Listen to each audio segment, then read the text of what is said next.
All right, hello my dear students and good morning. Go ahead and call me Toriel because today we are going to be doing a tutorial on our practice for Somali Finger Weaving. So here we go, strap in. Now we have our cord, which is what we call our warp, right? This is testing of the webcam. Okay. So this is our warp. This is what we're going to be wrapping our string around and our yarn around. So what I want you to do is take it and find the middle of it and fold it in half. Okay.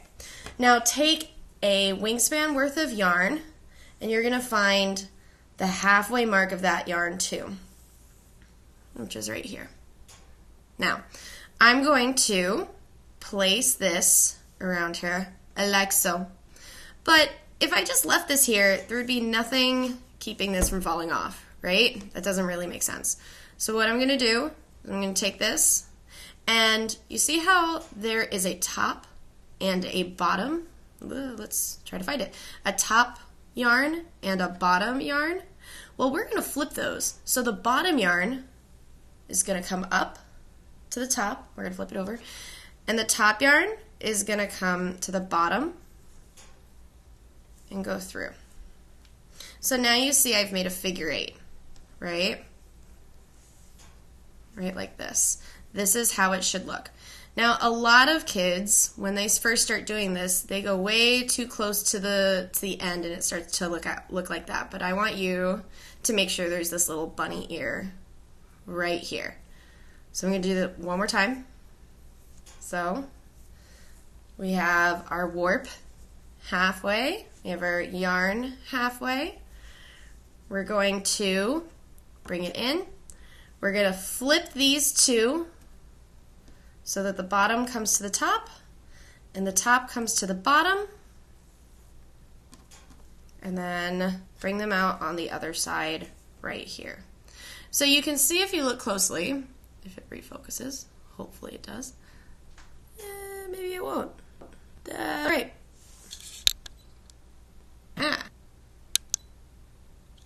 Alright, whatever. Okay, so you have two little weaves. Huh, that's funny. That almost looks like the weaves that we have on the big ones right here. So what we're doing is basically 2's worth of this giant one, right? So anyway, getting back to it. We have these two right here. We have our little bunny ear. We want to make sure we have that. And then we're going to twist these and crisscross them while we're here. So we're crisscrossing it, flipping it over.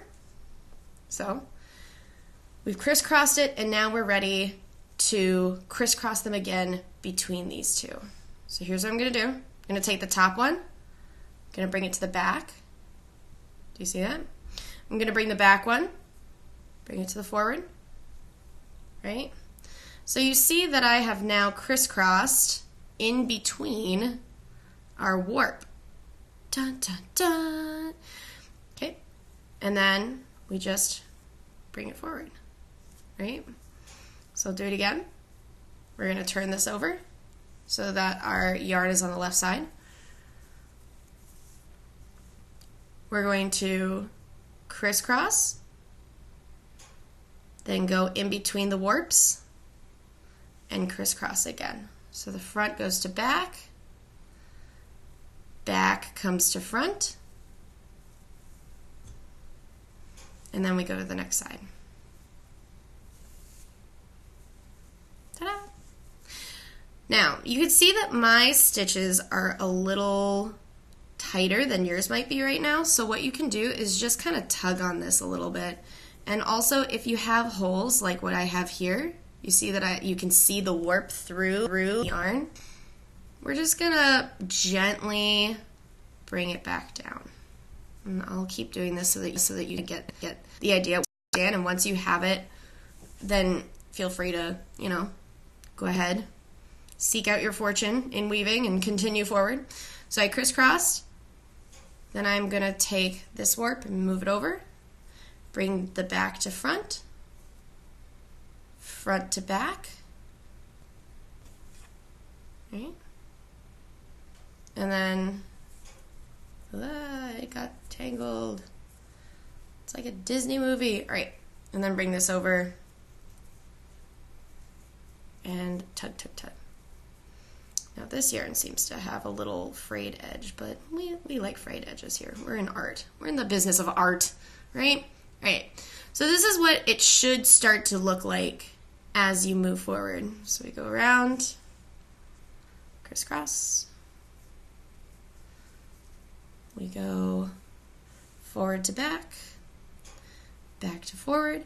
Forward, back, back, forward. It doesn't really matter which one you do first. It becomes a personal preference of what you do. Usually I will tug before and after, but you know, that's getting into level 1 kind of business, and we are in our prerequisite to level 1. All right, so here we have our beginning of our weave. So if you do this all the way down, then you're gonna have this nice little woven piece of fabric, right? So, congratulations, you have just done this. If you need to re-watch it to understand, please feel free to do so. Otherwise, when you're done with this, go ahead and head to level 2.